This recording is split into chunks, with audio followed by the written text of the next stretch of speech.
What's up, ladies and gentlemen? It's Daniel here from the Geek Speak Nation channel, and I'm here to bring you my reaction to the first official trailer to 007, No Time to Die.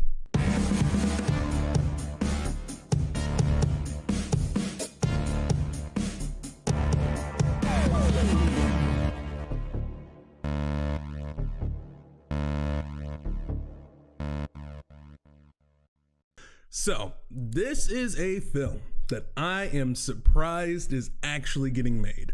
Daniel Craig has been so wishy-washy about wanting to come back to play James Bond for various reasons that I am surprised at all that this film actually got made with him as James Bond again. Without a shadow of a doubt, this is definitely going to be Daniel Craig's last time out as James Bond, without a shadow of a doubt. There's no way he's keeping it up after this. This film, it barely got made with him in it. There's so much talk about recasting going on, and honestly, I feel like that was a scare tactic just to get from the studio, just to get him to be like, dude, sign the dotted line, let's make this movie so we can move on, so everyone can move on with their lives. But he has stuck on, and this movie it's been a while since I've seen a film generate so much traffic before we've even seen anything about it. This, and all this coming from production, from it leaking through the casting that they were having, I believe an actress of color was supposed to be in it and all that stuff, and possibly this talk about having someone else take on the code name of 007. A lot of controversy behind this film before it even started. And I didn't jump the gun or anything like that about knowing what was going to happen next, because I don't know how they're going to play this into the story. As we've seen with Daniel Craig's James Bond, ever since basically Quantum of Solace, he's kind of been the aged out James Bond. He's kind of been the guy who's always on the back foot. He's always chasing after, the next girl, the next bad guy, but always has something he's battling deep down inside. That's kind of this hindrance, or this like ticking time bomb that he won't be able to do this forever. I think Spectre was definitely a misstep in that character arc. I think it was a very big step backwards for the character of James Bond after such an amazing film as Skyfall. But we will see where this film will take us. And hopefully this will give a nice, solid conclusion to the character arc of James Bond that we have as portrayed by Daniel Craig. So let's get into this trailer. All right, let's get into this. All right, jumping right into it. Why betray you? We all have our secrets. Oh, Leah Sado is back. Just didn't get to yours yet. Okay. Still doing crazy stunts. I like it. The world is arming faster than we can respond. Where's 007? He's on vacation again. You're the only one I trust for this. The world's moved on, Commander Bond. You were 00? 2 years. So stay in your lane. You get in my way, I will put a bullet in your knee. That's fair enough. The one that works. I thought you two Ooh. would get along. Name? Bond. James Bond. So you're not dead? Hello, Q. I missed you. It's the most valuable asset this country has. If you feel yourself losing control, I'm not going to lose control. Oh, so they brought back Christoph Waltz. You gave up everything for her. You gave up everything for her. I'm surprised of her of all the. If it finds its way out, it'll be the death of you. What is it? You don't know what this is. James Bond. License to kill. History of violence. I could be speaking to my own reflection. Only your skills die with your body. Mine will survive long after I'm gone. Ooh, Rami Malek. Is kind to men who play God. Okay, she's really gone with the thick evil accent. Okay, Anna de Armas, she's quite the lady.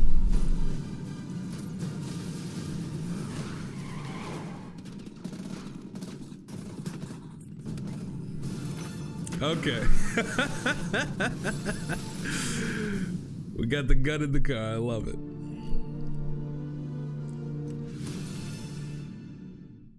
Okay, so let's break this to April 2nd, by the way. That's a good date. So here's my thing about this trailer. I think that where the story is going for James Bond is the appropriate step for them to take post Spectre. A lot of what they were trying to do with the original James Bond films that they made, whether with Casino Royale, Quantum of Solace, and then finally Skyfall, what they were trying to do is this trilogy of films that told a story that deconstructed this hero of James Bond. And this, like, you know, this icon of James Bond. It's like, no, this type of person would have a history of violence. He'd feel lonely. He'd feel troubled. And maybe his connection to women is, you know, it's him trying to make up for one that he lost. There's some sort of connection that he lost, you know, with Eva Green's character, who tragically, you know, dies in the first film. And he's always sort of kind of, you know, chasing after that feeling of completion sort of thing. You know, there's a lot of more layers that they give to Daniel Craig's James Bond, which I think a lot of people don't give enough credit to for how they really do deconstruct an icon. And that's what this trilogy is about.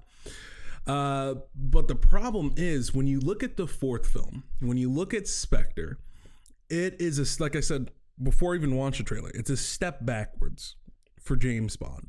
And the reason it is because James Bond was moving away from the cliche action tropes that he was built upon, you know, with the gadgets and, you know, the womanizing sort of ways and all that stuff. A lot of that, which James Bond was, they were either moving away from or trying to analyze why he acted the way he did. Why did he drink? Why was he so violent? Why was he so reckless? You know, they went out of their way to try to explore these things. And I felt like Spectre was their way of trying to return everything back to form before Daniel Craig let go of the role. Where they were like, now he's sleeping with all the ladies you see in the movie, and now he's got the gadgets and the car again, and now it's about being the flashy James Bond. We even brought back the villain, Christoph Waltz. You know, we even brought back, you know, his iconic, you know, Spectre, all this stuff. We brought back all these things, right? And it made it feel like a classic James Bond film. And I feel like there was a bit of a clash.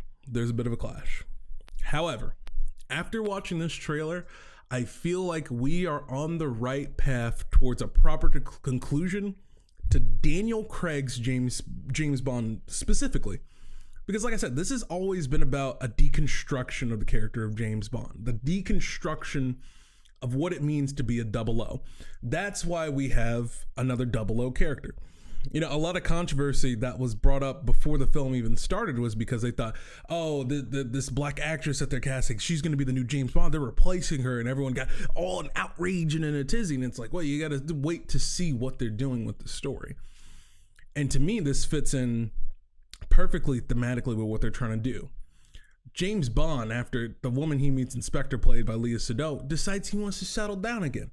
You know, in the same way in which he met Eva Green, and he went through, you know, these trials and tribulations of trying to formulate connections with people over the first 3 films and losing them all the time, finally gets them. And then seemingly in this fourth film, his trust is betrayed, but he gave up everything for this woman.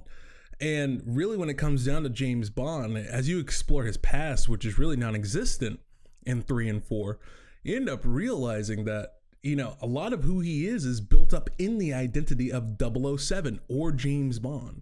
So to have him go around and, you know, the clerk doesn't even know his name. People are like, oh, you're back from the dead. And, you know, and he, you know, this time he's not even believed to be dead like he was in Skyfall. You know, he's just retired, seemingly so.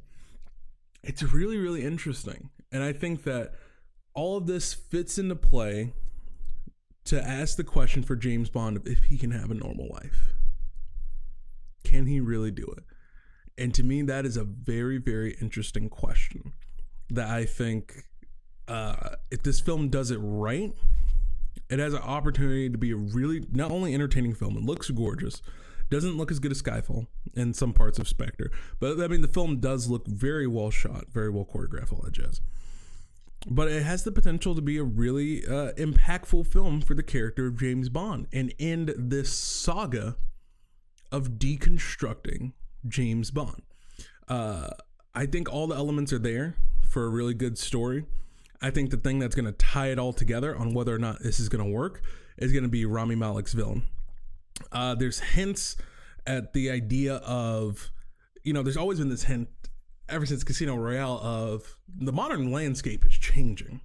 And with the modern landscape and the way that warfare is conducted changing, the way that espionage is conducted, it's darn near impossible nowadays. It's really hard to get it done in the traditional way that you've seen in traditional James Bond films.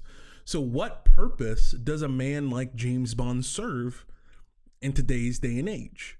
And what does a person like James Bond or a 00 have to become in order to be effective in modern day espionage and warfare?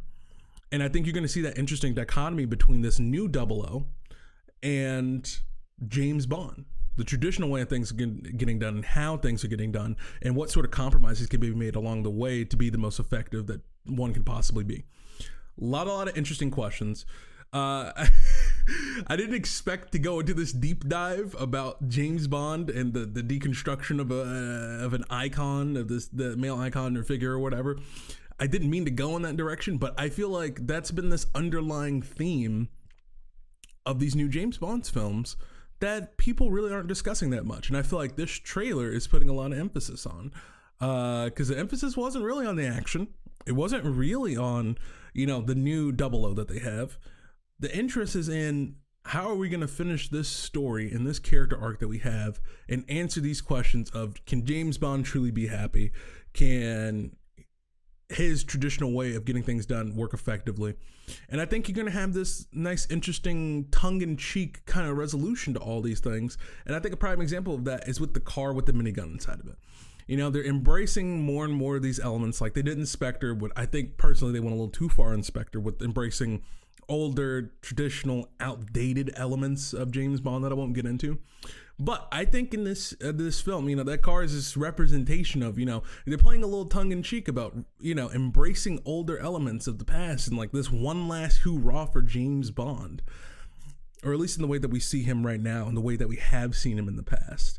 And it's going to be this one big amalgamation that's going to get one massive send off, hopefully.